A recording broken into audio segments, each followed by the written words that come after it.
Welcome, everyone, to the Cognitive Science Show. This is episode 13 of Transcendent Naturalism. I'm here with my ongoing partner in all of these cognitive science shows, Gregg Henriques, and I'm here with somebody that some of you should recognize from some of the videos. We released a video with Matt and I not that long ago on my channel, and this is Matt Segall. It's a really great pleasure to have Matt here. I'm reading and his excellent book right now, Crossing the Threshold. See if that will come into view. There we go. Crossing the Threshold. Great subtitle, Etheric Imagination in the Post-Kantian Process Philosophy of Schelling and Whitehead. Excellent book. And Matt, my son, and I are actually reading it together, which is a great pleasure. And I'm enjoying the book thoroughly. So welcome, Matt. I'll turn things over now to Gregg. Yeah, I'm really excited to have you here, Matt. Really looking forward to diving in today. And we'll, of course, continue this conversation next week as we've done. For me, I've danced around Whitehead a lot. I've danced around the philosophy of the organism. I'm really looking forward to seeing how we weave this in relationship to transcendent naturalism. I thought that it was really coincidental. I put up a post on you talk being endo-naturalism, and you shared a link that had enormous number of parallels with that. So welcome. We're coming off a really cool conversation with Jordan Hall, where we were talking sort of about the fifth joint point, thinking about tech, the vision of the future, and the kind of wisdom philosophies we need for this. I think Whitehead and the process philosophy that you're advocating is very congruent with the kinds of reflections we need, and it's lovely to have you here. Yeah, great to be in dialogue with both of you, and I've been looking forward to this for a long time. So, yeah, glad we're together. So, where do we dive in? Well, I know maybe your reflections on, maybe the core argument that maybe in the first 4 episodes around transcendent naturalism, things like that. And I don't know where you've dipped in and out of some of the other responses that have been made. But, what is your response to the argument? What convergences do you have? What divergences do you have from it? And then I'm sure things will catch fire very quickly, and we'll just take it from there. How's that sound? Yeah, sounds great. So yeah, I've watched, I think most of, I may have missed a few episodes here and there, but I've watched most of was this the second season of the cognitive science show? And Yeah. I think I consider myself part of this, if you'll accept me, part of the same effort to articulate Yeah. A new kind of natural philosophy, let's call it. And I think bringing in things like information theory, bringing in the complexity sciences, bringing in emergence, obviously, but also some conception of emanation and sort of revitalizing some Neoplatonic insights in a contemporary scientific context, I think is quite exciting and an important project that I see myself as, as I said, engaged in and a partner with both of you in. I will say, though, that I think I've never felt fully comfortable identifying my approach as naturalistic. And that's not because I want to make reference to something supernatural.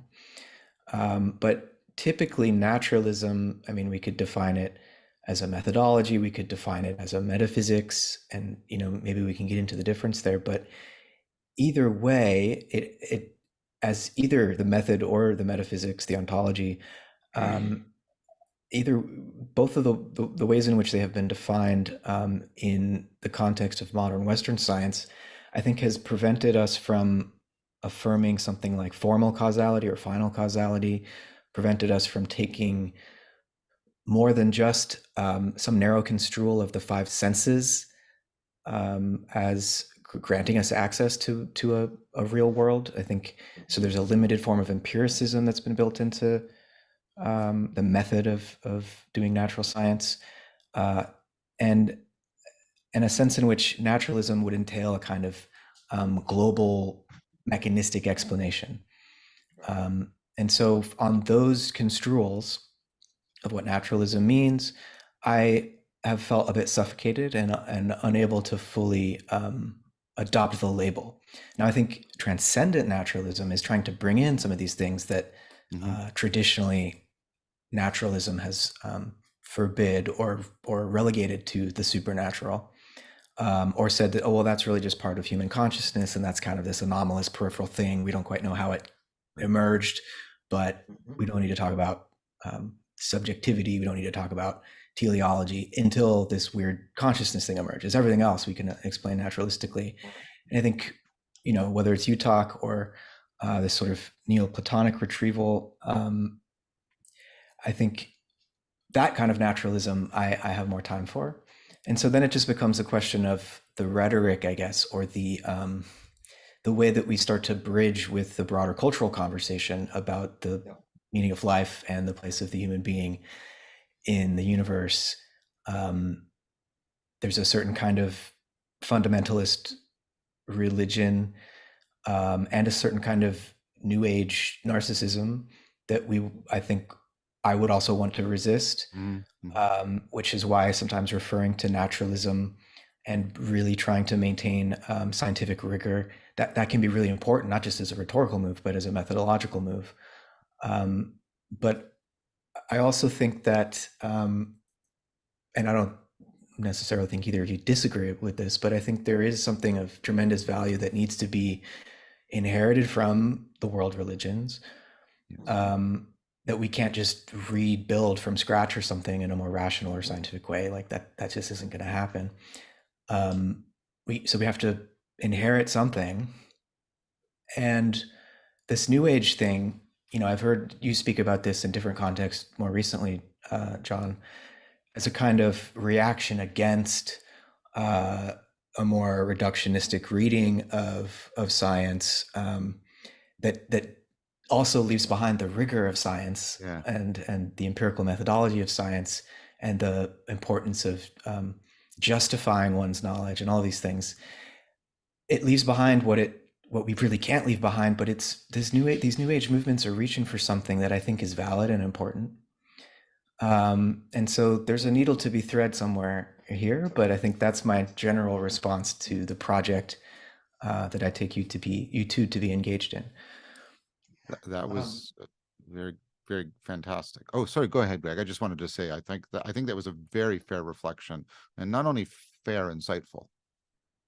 Right. I think that one of the things that this project. Greg, you're kind of quiet. Can you get a little closer to your computer? Sure. How's this for sound? Is that all right? A bit better. I wonder if your mic is selected. If you're trying to use your headphone mic or the computer mic, it might be. Could be.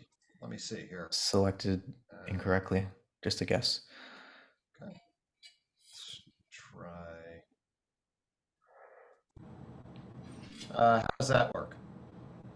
Is that better? No? Not working. Worse. Yeah, it's worse. We can hear some fan or AC in the background or something. It's fine. I could just. Oh, now we don't hear anything. Not hearing you at all. Now we don't hear anything, Greg. Sorry, we opened up a whole can of worms by trying to change the mic. We prodded the imp of the perverse there. Well, while Greg is solving that out, maybe I'll say something. Go ahead. Yeah. So Matt, I think that was very charitable. I'd like to perhaps start on one of the places that I think does need more discussion. And this is particularly, like you said, what is the relationship of inheritance from the legacy religions? Because I agree with you. This is not rejection. This is not repudiation. This is not refutation. That's not what transcendent naturalism is doing. And I think I know Greg agrees with me about this. And so, I'd like to. I mean, part of what wasn't brought sort of foregrounded in the core argument I made that actually started originally in Gregg's Consilience conference, which was amazing, was a lot of the work I've been doing in three other areas actually that I think might be germane. One, of course, is something I think you're familiar with, what I've been talking about, different kinds of knowing, and that there is a proper role also for Corbin's sense of the imaginal, especially when we're talking about um, um, non-propositional kinds of knowing. And then the notion of ritual as imaginal augmentation that allows us to pick up on things that we otherwise would be insensitive to and to come into proper relation. And that what we're doing with the non-propositional kinds of knowing can be, I think, fairly justifiably argued to be, you know, processes of overcoming attentional and affective self-deception and identity formation and the enhancement of connectedness that fall under the name wisdom and overlap with meaning in life. And that if we have this language of wisdom and meaning cultivation and the imaginal and ritual, and they can be properly explained, not explained away, but explained within sort of a 4E cog sci framework. I wonder if that, and I think that is all very consistent with the argument of transcendent naturalism. I suppose what I'm saying is I'm proposing to you that that's my answer of what we can get from the legacy religions. And the reason why I sort of stop there is because I bump up into the pluralism argument about the vast differences. This is why I'm against a sort of easy Huxleyan kind of perennialism. Even though Huxley doesn't really have that. If you read the perennial philosophy, he has a much more cautious thing going on. But nevertheless, I find the pluralism argument very powerful, very persuasive, and that you have to drop below the level of propositions to get convergence, and also to get enough universal phenomena that you can get a scientific purchase on them. And so I would argue, I'm going to make a little bit stronger argument because I know you're definitely up to it, so that's not a concern on my part. Which is, I'm making a stronger argument that I think that's all we can get from them because of the pluralism and because of if you're going to get some sort of comprehensive ontological grasp on there has to be important invariance across time and culture, etc. And so that's what I would say. And I would say one of the advantages of transcendent naturalism, especially with the notion of strong transcendence, is it gives real teeth and depth to the cultivation of wisdom, the cultivation of character, the realization of meaning, etc. Now, and one more point, and I don't want to put Gregg at a disadvantage, but I mean, and I'm only about, I think, 50 pages into your beautiful book. By the way, it's really good, Matt. It's really good. Oh, thank you, John. No, seriously, it's really good. I'm going through a big Whitehead phase again, which I do. I dip in and dip out, and I'm going through a really big one. But I guess I'm also inviting you to say if this notion of the imaginal, especially the way I've tried to enrich it beyond the way Corbin has discussed it, is it convergent, or is it close, or is it adjacent to what you mean by etheric imagination and the important role you place it for crossing over the subjective objective divide, over the Kantian guardianship, as you beautifully put it. And so that's my initial response, but I did interrupt to give Gregg time to get his demons. Well, how does this sound now? Does this is the mic great. Okay now? Yeah, much better. I'll let that. I have definitely lots to pick up on. Let's let the flow go, and let's have Matt respond to that, and then we can come back to some of my comments about naturalism and where I see this, which of course will be very congruent. Yeah. Thanks, Gregg. So I'll briefly respond to say that I think what I mean by etheric imagination is quite similar to what Corbin is doing with the imaginal. I can't remember if I briefly cite him or not. Maybe I didn't in the book, but I'm aware of his work. And I think the key, of course, is to make a distinction between fantasy or the imaginary and the imaginal, because there's a ontological heft to this. I don't want to call it it's not a mere concept. It's not just a percept either. It's that in between space that I think has real ontological significance, and I think what I would say my book is trying to argue for is that there's an epistemological method that needs to be developed that would allow us to be scientific about imaginal perception, imaginal experience, let's say, because again, it's not quite perception, it's not quite conceptual. It's like, where's the imagination in that? It's before that distinction. Kant's pointing this out in his own way. And so, yeah, I think there's a lot of consistency there. There's probably some differences because I'm not coming straight out of Corbin. I'm coming more out of Steiner, who's a vexing figure of great value for me in my own work, but also there's a lot I have no idea what to do with in Steiner's work. So that's on the imagination question you raised. But in terms of ritual as what we can recover from the world religions, absolutely. And the non-propositional forms of knowing that ritual allows us to cultivate, where I think at their best, these ancient rituals, which in many cases, like what we call, or what the Catholic Church or Christianity has called the Eucharist, Mass, etc., has much earlier roots. That the ritual, the form of that ritual goes very, very deep, right? And so if you put the world religions in that kind of evolutionary context, cultural evolution, in that context, there's a more overlap, but also plurality is essential. I would even, maybe this is an even stronger argument for pluralism. I think at this point, to touch religion at all, to be religious at all, has to be in the context of interreligious dialogue. Oh, good. And not just between people who are committed to one faith. I would even say, as individuals, I think, given our access to this, to the world religions, no one's just born now in one little tribe or in one little society, or and can just assume that theirs is the only religion. And how could anyone disagree? This is like the only game in town. Like, no, none of us are in that situation anymore. And so I think there's a kind of responsibility that each of us has to ourselves become like internal to ourselves.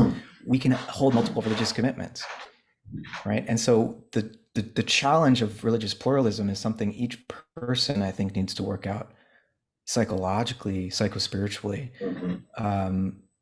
And not everyone is at that place where they can engage in that way. But for those who do have who are raised in a context, or later in life find that they're called to a particular religious tradition, I think to do that authentically and to do it responsibly, you need to be in continual dialogue with those who have other faith commitments, and not just respect their right to have those faith commitments and to be different from you, but to be interested in that difference, because it's going to reflect back on your own self-understanding, right?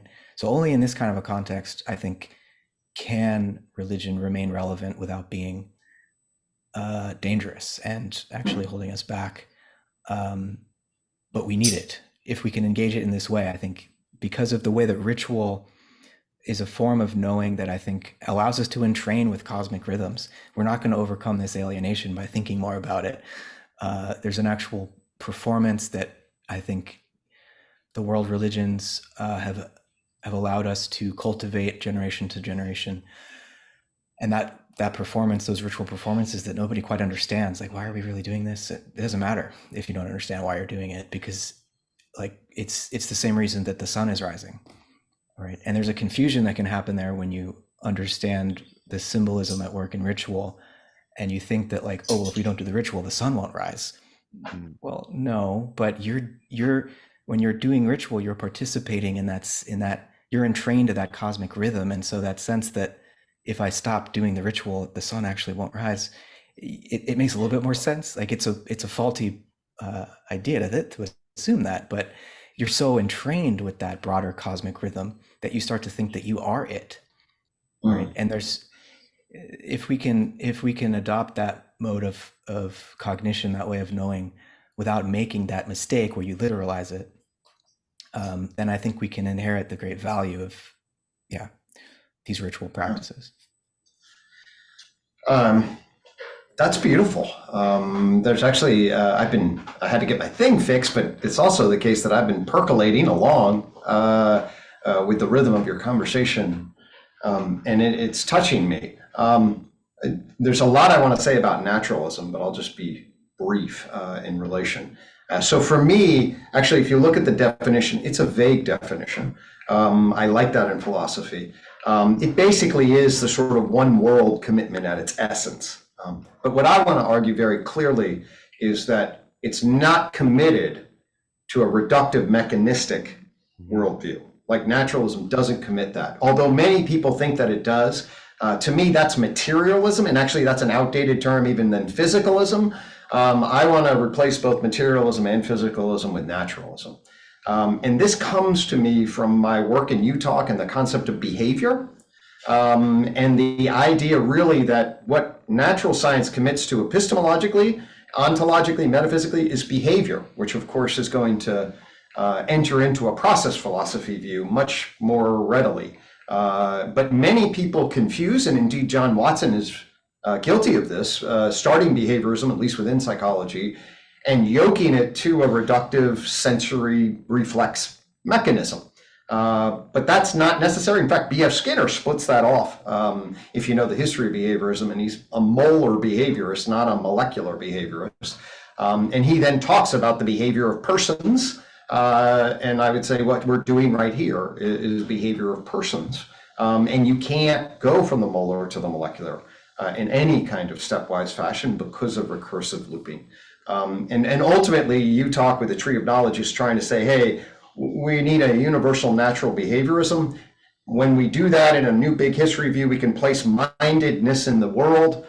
When you place mindedness in the world as a sensory motor loop coming off of organisms, and then us as cultured persons off of that, you get a totally different metaphysical vibe, you know. And that metaphysical vibe is much more consistent with modern science, and it lets go of the reductive mechanical aspects of naturalism and gives us a universal across the ontological layers and actually corresponding with our scientific epistemology is my argument.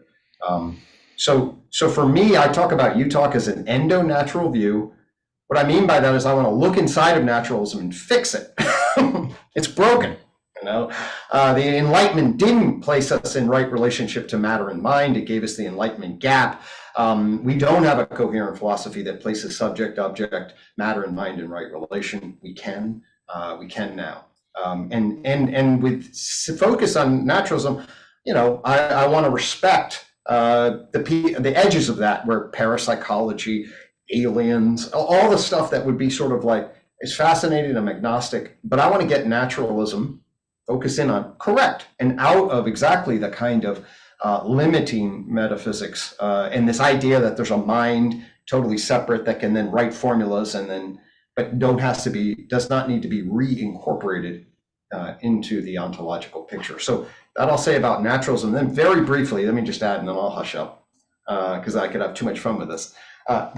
John's imaginal ended up being a huge bridging concept for me. And in Utah, it turns out that the imaginal does fill in a gap that I had between the perceptual, conceptual, and the imaginary. And it yokes that stuff together in a way that what you just talked about makes me I will click on and order your book. I haven't started that. I'm super excited about that. And the last thing I'll say about religions is, you know, I created this iconic imagery for Utah, this garden. And the ultimate icon of the garden is this elephant sun god. Okay, the sun god is from Ra in the Bronze Age. The elephant is from Ganesha into the Axial Age. It rises over the garden, and inside of it is an elephant that comes together, blind men and the elephant, which is also a connection to modern science and looking, and then ultimately a meta-modern view of a holism, a coherent, integrated holism. So when you're speaking about the interpersonal religious pluralism, that beautifully resonates with my sentiment for how we would rediscover the place of religion going forward. So all of those things were remarkably resonant, and I just appreciated so much of what you were, and then given the opportunity to rip off of it. Yeah, lovely thoughts there. I'll respond briefly to that. So I think the one world emphasis, I'm down with. I think, but I wouldn't want that to mean what. There's a physicist and philosopher whose work I've studied closely named Timothy Eastman, also interested I've read some of in. Eastman. Yeah. We've read some of Eastman. We did. We read Eastman Okay. together. Oh, wonderful! Great, glad to have that shared context. He distinguishes between actualism and a view of nature which would also allow for what he calls potentia. Yeah, totally. Right. And so as long as the one world, like, we want to hold the tension between the actual and the potential, but we don't want to end up in a situation, which is what a kind of crude materialism suggests, where nature is just a bunch of already actualized stuff that gets rearranged. Yeah.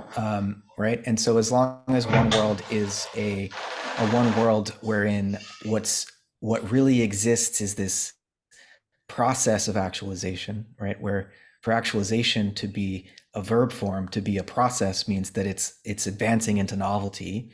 And novelty is not just a rearrangement of pre-existing parts. Another way of talking about this would be to say that there are emergent wholes, that nature is the process of new wholes emerging, right? And we can understand that monistically. Whitehead's interesting because he points out that, like Leibniz before him, there's also, it's not just monism versus dualism. We can talk about pluralism too, even in an ontological context, not just like cultural pluralism or something, but ontological pluralism, where it's a little like Whitehead's a monist, but he's also his monism is constantly proliferating at its edges, which, like, every concrescent actual occasion is the universe, he says, incarnating itself as one and adding that new whole back to the many, which in the next moment of concrescence gets unified again. And so you're in his process philosophy, you're in this constant movement from the many to the one back into the many. And it's this iterative cumulative process, which I think is unbroken, and there's an intimate relationality from moment to moment. There's not another world, but there is a way in which this world is incomplete and open to something transcendent, perhaps. So maybe transcendent naturalism is actually a great description for a Whiteheadian ontology. I think so, because I think emergence without emanation gives you kinds of species and varieties of epiphenomenalism, which I think are extremely ontologically problematic. And in fact, if it was the case that emergence, and it is not the case, but if it was the case that emergence entailed epiphenomenalism, I would regard that as a modus tollens on the proposal of emergence. So I think emergence without emanation makes no sense. And then I'm very influenced by Urero and the notion that what we're talking about with emanation, we're talking about constraints, we're talking about what you were just talking about. We're talking about possibility being real and having a shape. I mean, I'm obviously speaking metaphorically here, but there's an organization to possibility. It's a triangle, John. Yeah. It has a shape to it, and that is, of course, something that I think, was very much prefigured by Whitehead in the modern era. But of course, this was also an argument that was made in Neoplatonism classically, that there had to be an ordering of the forms, etc. I wanted to say one thing about the imaginal before we completely lose the thread, and then tie it back into what we've been just talking about, which is this notion of emergence, emanation, and reality realization, or reality actualization. I think realization is actually a better term because it doesn't pin us to actuality, right? And it carries that note of having an epistemic dimension possible within it.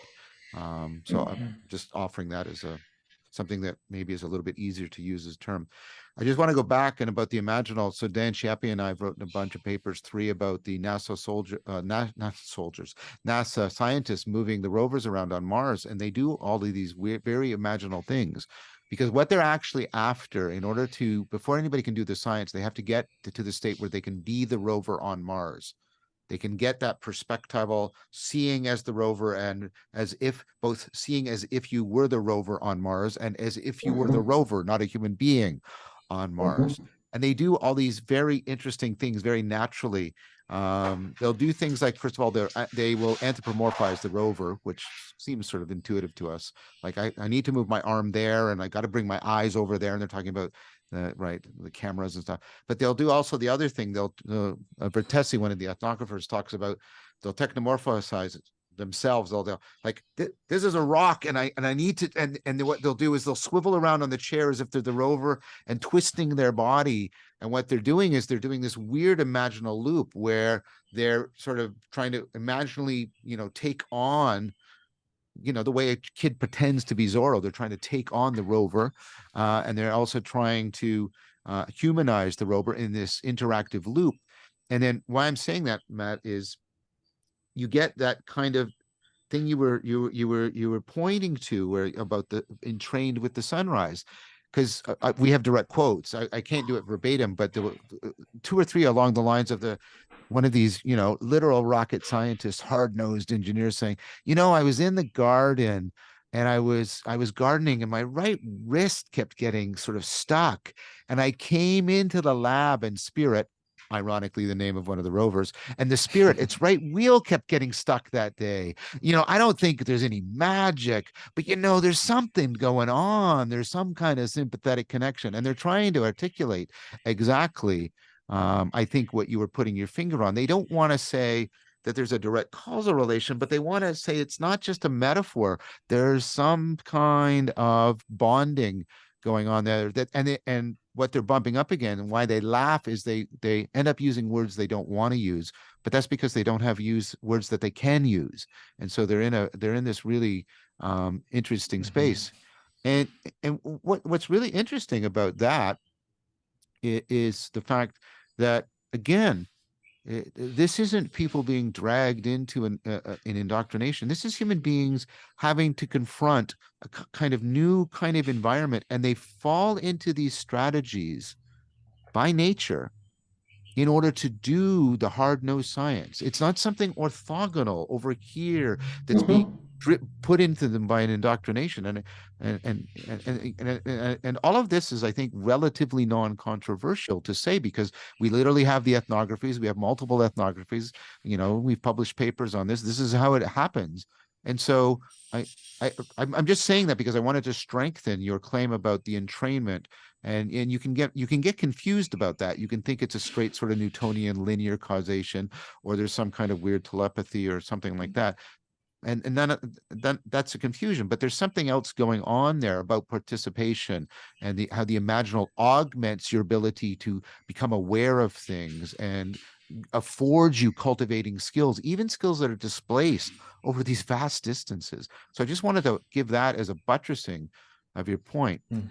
But then, to the religious point, so the thing that comes up for me is, and I forget who I'm reading, and he was basically making the argument, I think it's called Introduction to Process Relational Philosophy. Oh, Robert Mesel? Mesel, yes, thank you. He was making the point, and this is one of the things I want to probe on, and I'm only 30 or 50 pages into that book too, but he was saying that Whitehead provides this framework. And this really pricked up my ears, because as a cognitive scientist, I face scientists who talk at different levels, using different language, using different machinery, using different machinery. And Gregg, of course, knows this. And that's why he's smiling right now, because he's like, yeah, I know. Right.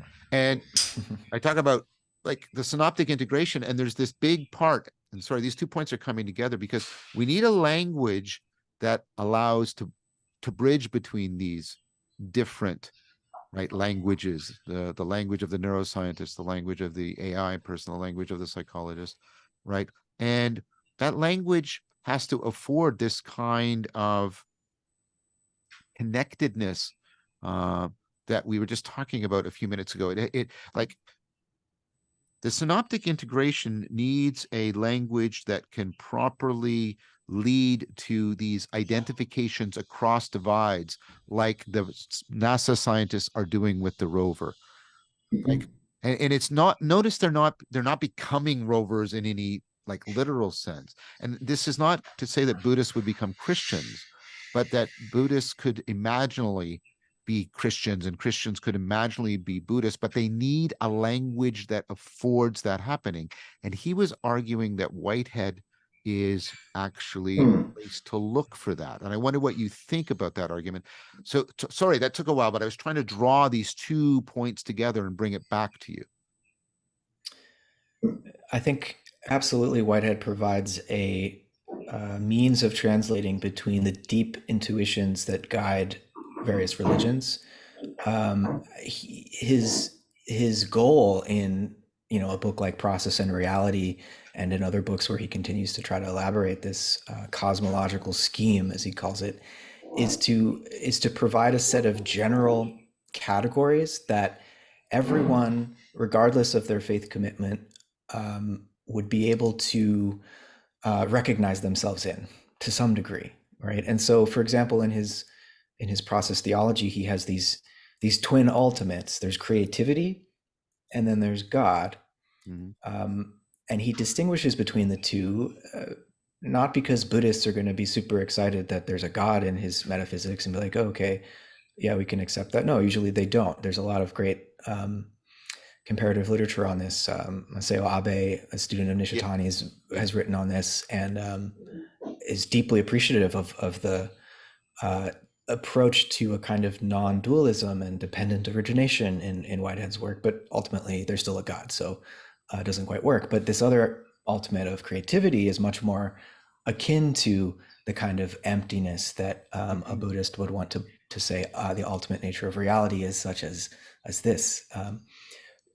So there's at least something for everyone in Whitehead's scheme, even if it's not ultimately going to be satisfying to anyone. Like traditional Christians, for example, or Muslims don't like the idea that God is a creature of creativity. They want an omnipotent head honcho, Whitehead doesn't give you that, but he gives you a reason for why you might idolatrously think that God is like that, which also for people committed to that view obviously doesn't help either. So you can't satisfy everyone, but I do think the effort is, as he put it in his sort of Victorian early 20th century way, it was an attempt to rationalize religion and to secularize the concept of God's function in the world, as he put it. And he chose to use the G word despite how charged it is, because he thinks there is something electric about it, and it has a charge for a reason, and we can't just avoid the topic.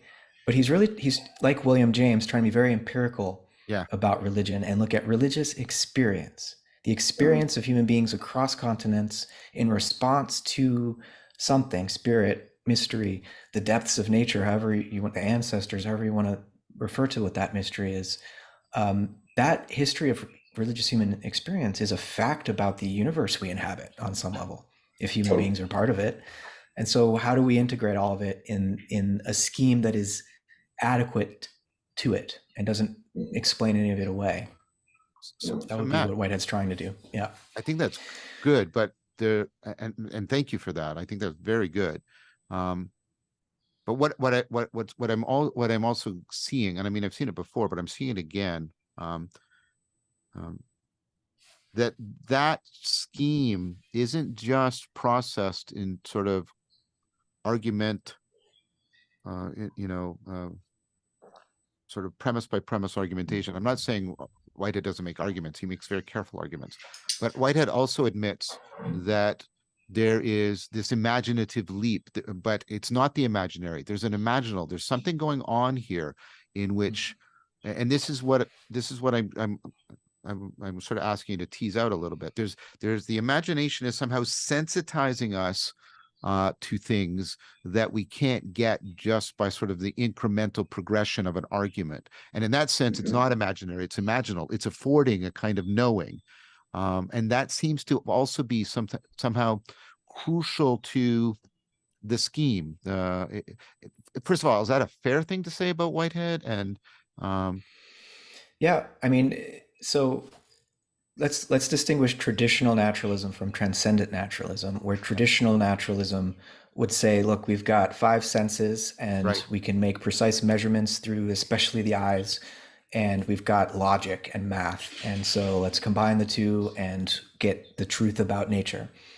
And Whitehead's saying that picture of what the human cognitive apparatus is woefully inadequate and incomplete. We're more than just the five senses and the brain, to speak loosely, right? We have our whole bodies are involved in the way that we know, as you were describing earlier. And imagination, I think, is a Whitehead's he's coming out of the natural sciences and mathematics, but also romantic poetry. And so imagination for Whitehead is holy. It is the base of our experience, and in some sense the font of our existence, right? In a mystical way. And I'm speaking poetically here, obviously, but I think the Romantics were naive in some ways, but in this basic intuition that art and science, or poetry and nature, are not actually as separable as the Enlightenment may have supposed. I think that's true and beautiful. It's not true because it's beautiful, but the whole romantic point is that you can't finally tear these two ideals apart, beauty and truth, right? And so imagination becomes an organ of perception, or a mode of engaging with the reality, with nature, that isn't finished yet, right? So that rather than thinking as a traditional naturalism would, that this is the way that the human cognitive apparatus is set up, it's finished, it's like this, it's the senses, it's intellectual abstraction, logic and math, and let's create our model of nature based on that. I think imagination and the way that we can cultivate new forms of perception, like these scientists are doing with a rover, as a great example, it means that our capacity to experience is not yet finished, and it's not closed, and we can't prejudge what the limits of empiricism might be, right? Which is why we can do phenomenology of religion in the way that James kind of inaugurates, and why we might even be able to think of a kind of science of the mind or spiritual science where through contemplative activities we're actually exploring a domain that's inner or imaginal but still objective in some way, that we can come to have peers who can through review of one another's insights begin to cultivate a real intersubjective sense of grasping something objective, right? And so, for all these reasons, I think understanding, relating to imagination as of epistemic and ontological import is crucial. It's not just for literature and art and music. It's got scientific and religious significance. I think that one of the things, I really like the way you articulated the traditional versus transcendent naturalism there. And I think we should put a footnote in it, no pun intended. But to John, me and I come back or whatever. I don't remember if you remember this, John, but at some point we were talking, and as our systems were syncing up, it went from 4P3R to 6P4R, where the other two P's are a primate, which then held your perspectival, participatory, and procedural knowing, and a person holding your propositional knowing. And then 4R, so you get the recursive relevance realization in relation, which then places people in a dialogical into dialogos context. So what I was then, just as I was hearing, is like, we are really upgrading this sensory logic, logical, empirical, analytic view of what's going to deduce, and building an onto-epistemology of the knower and known, and creating a context for that that didn't exist before, but now when it exists, a much richer picture, in many ways more Whiteheadian picture, or Whitehead's a founder of this, this moving in this direction. So I deeply appreciated that articulation and was resonating with it. Can I introduce a distinction here that might be helpful, because I don't want to be misunderstood here. I studied with at University of Central Florida when he was still a professor there, Sean Gallagher. Oh, of course. Yeah. He wrote a book that came out around that time when I was there called How the Body Shapes the Mind. Yep. And distinguishes between the body schema, which is and the body image. And the body schema would be more like these sensory motor capacities that are kind of part of our phenotype, part of our physiology, part of our bodies that kind of work automatically without our having to consciously attend to them or monitor them. And the body image would be more about our beliefs and our attitudes and being able to actively exercise imagination so as to inhabit other kinds of bodies. So like what you're describing that the NASA scientists are doing with the rovers, everybody does this when they get in a car and drive around. Our body image is the extent to which we can, through an act of will, begin to inhabit other bodies, let's say. But that doesn't mean that our physiology is just something that our imagination can will to be different. Yeah, of course. Right.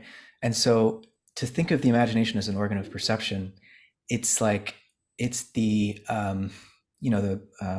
Spinoza, and I think a lot of the romantics like this distinction between natura naturata and natura naturans, right? Where the naturans is the process of realization, or the process of growth in nature that's active and creative, and the naturata would be the finished forms, the products rather than the process. And when we're talking about imagination, this is the process out of which, through perception action loops over the course of evolutionary history, it's the process out of which the physiological sense organs that we have emerged, right? And so, but once they've emerged and taken on physical form, the imagination kind of has to work with them as just stubborn habits that are there, right? And so there is there's a limit, obviously, to what imagination can allow us to experience and perceive, and it can take a billion years of evolutionary time to fully grow that new organ of perception, right? But we didn't just start out with eyes and ears, and like the senses that we have, I think, are in some profound resonance with an attunement to something real in the world, right? And there's a tendency in a Darwinian view to think, well, that's just, we happen to fall into those sort of sensory niches or whatever, but we could have ended up with totally different senses. And that's a key inflection point, I think, where we go on that question, the extent to which we could easily end up in like a Donald Hoffman idealism if we think that the senses that happen to evolve as a result of these action perception loops are totally contingent and just creating some dashboard that allowed us to survive well enough. Or if we think in a more Goethean way, let's say, that no, the eyes are the way they are because light, in some sense, called them forth. And so there's some way in which the eyes are sun-like, is how Goethe put it, right? So it's not just arbitrary. The senses that we have are microcosmic recapitulations of what was macrocosmic before, right? And so where we come down on that question, I think, changes a lot about what we think science is. I mean, I don't want to go into Donald Hoffman's whole view, but I start to wonder how we can even do science if the scientific claim he's making. I pose that challenge to him directly. Like you rely on evolutionary theory, and you need that to be true, right? And then if evolutionary theory is true, you have to rely on geology being true, tectonic forces, and then chemistry, and then it builds out tremendously. But I want to also say that contrary to maybe some of his YouTube appearances, when I was in discussion with Donald, he was very, very humble, very open, very Yeah. Oh, his respectful. papers are very rigorous and well argued. But Yeah, yeah, yeah. it's So yeah, whereas I do think the argument I'm making has merit, I want to make it clear that I think none of us are characterizing him. He's a sure. I think careful. there are good arguments either direction. I'm just pointing out like Yep. where we go when we think of, Mm-hmm. body, like the body schema is used to be body image in a way is what Mm-hmm. I'm saying. Right, I But understand. as So the physiology builds, yeah, I think you got the point already. But so there's two ways, and I know we're getting close to being out of time, and I don't want to tackle the one now, but I want to talk about God. And I want to talk Mm-hmm. about, this idea of something like reality realization and sharing the same grammar as relevance realization, which I think is something I'd like to explore with you. But I want to mm-hmm. come onto the other side, and um, and if you need more time for this, um, uh, I, I, um, I understand. So, because this is a little bit more of a criticism, and which is, part of the way, and this is also what came out of the work on the rovers, right? And part of this is the idea that a lot of the way we enhance our perception, I'll put it more like the way we grok the world, because we need a different term. For those of you who don't know it, that's from Robert Heinlein's Stranger to Strange Land. Um, is through the collective intelligence of distributed cognition, and there's lots of evidence, that has its own non-reducible causal power and causal signature. And then Dan and I put that together with Tom, with Morton's idea about hyper objects, that there are things that we as individuals can't perceive, like evolution, like global warming, that you need or even navigating a ship, as Hitchens does as Cognition of the Wild. You need a system of people distributed across space and time, right? Often supplemented by machines and technologies in order to actually perceive or grok these hyper objects. And another thing that religions did was they talked about this. They talked about spirits, and they talked about bodies of Christ, and they talked about the Sangha. And there was this dialogical distributed function, and it was given an important role in how people could enter into a proper um, epistemic and epistemological and ontological relationship to reality. And I'm and absence is not the same thing as negation. I get that, but I'm not seeing that in Whitehead. I'm not seeing the Mm-hmm. emphasis on the dialogical and the distributed, on the spirits that, to speak a little bit poetically, that can inhabit distributed Mm-hmm. cognition. And I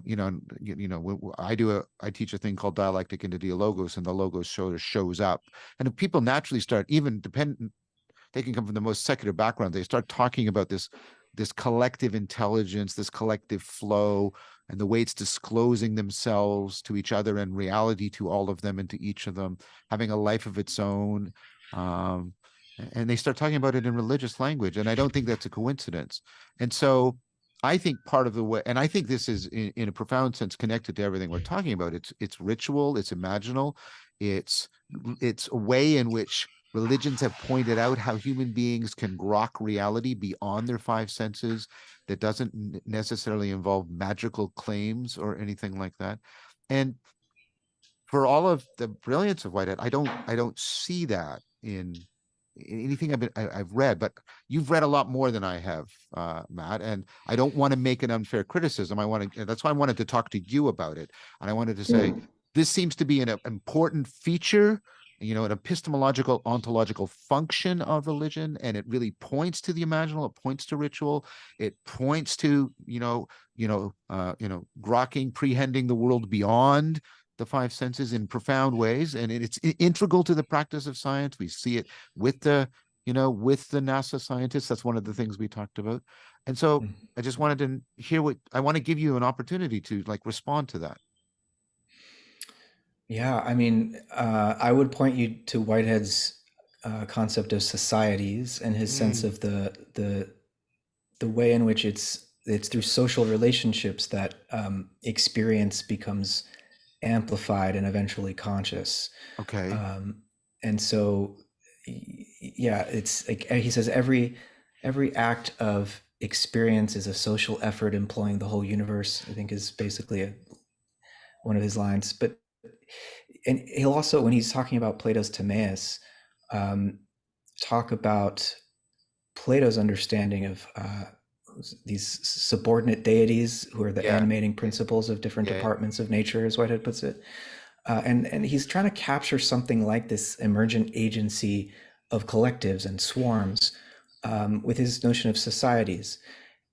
So I would say zoom in on that concept, and I think you'll get something closer to this idea of distributed cognition. And also in his discussion of language in Modes of Thought and other books, but in Modes of Thought in particular, he says something like that if the creation of the world could be rewritten, we could say on the sixth day God gave them language and they became souls, human beings. And language, in context, he had been discussing the history of language as a technology that allows for a kind of shared memory and shared cognition. And first the oral language, but then written language in particular allows us to so enhance our capacity for cultural memory. And so he's thinking in terms of an extended mind or something like distributed cognition. So I think it's there in his thought. It's just maybe it's not obvious immediately, but it's something to do with how he thinks of societies of actual occasions. But his jargon can be the price of admission to his cosmos is high, because you have to study and learn the categories and the lingo. Well, that's why I wanted to talk to you. I didn't want to make any Yeah. claims based on ignorance. And I have read some of this, and now that you've called it out, I hadn't grasped it under that aspect and I hadn't made that connection. And I think that's powerful. Because one of the things, and I don't know if you're going to come to this in your book, that I find, and you and I sort of bumped up against this last time we were talking, is there, Locke's and Descartes' individualism seems to also have been really accentuated by Kant. And I think this was deeply problematic. And I think one of the things Hegel was trying to do was to deeply respond to that in a powerful fashion. And so I guess I'm just happy to hear that then, because that lends even more power to the proposal that Whitehead might have a way of talking about, I think, this important aspect of religion as a epistemological engine and a transformational engine, because this topic is coming to the fore right now, because social media has made egregores and collectivities prominent again, and many people, Jonathan Pajot and others, are taking this up as saying, and making use of my work, saying that this is we're talking about what ancient people talked about when they talked about spirits, and we don't have to get into any kind of supernaturalism now to talk about them. Right. And I do need to run here, but I think a good place to end perhaps would be to say that the reason I haven't ever yet felt comfortable just referring to my approach as naturalistic or identifying with naturalism is because I would feel just as uncomfortable saying I'm a spiritualist, right, or that we should affirm spiritualism. But I do think spirit, in some sense, is just as real and important to talk about as nature. And we don't need to conceive of them as in two separate worlds or something. We need to think them together somehow. Yeah. But I think both of these words still have power, and we need to include them in our conversation about the ultimate nature of reality. Okay, so let's pick up on that, and I'm going to let you go in a sec. Let's talk about spirits, and we'll talk about God next time. But hopefully, people are going to stick with us, because they realize we're not just sort of drifting into woo here. We're really going to wrestle with something profound. And I want to thank both of you and Gregg. Gregg, I'm just sort of rushing things a little for Matt. Matt, we always give the person. You're coming back for another episode. We always give the person the last word. Okay. Well, I think I just had it. Okay. All right. Okay. Well, wonderful. We'll pick this up in a week then. Appreciate you both, and look forward to next week. Take good care. Bye-bye. Take care.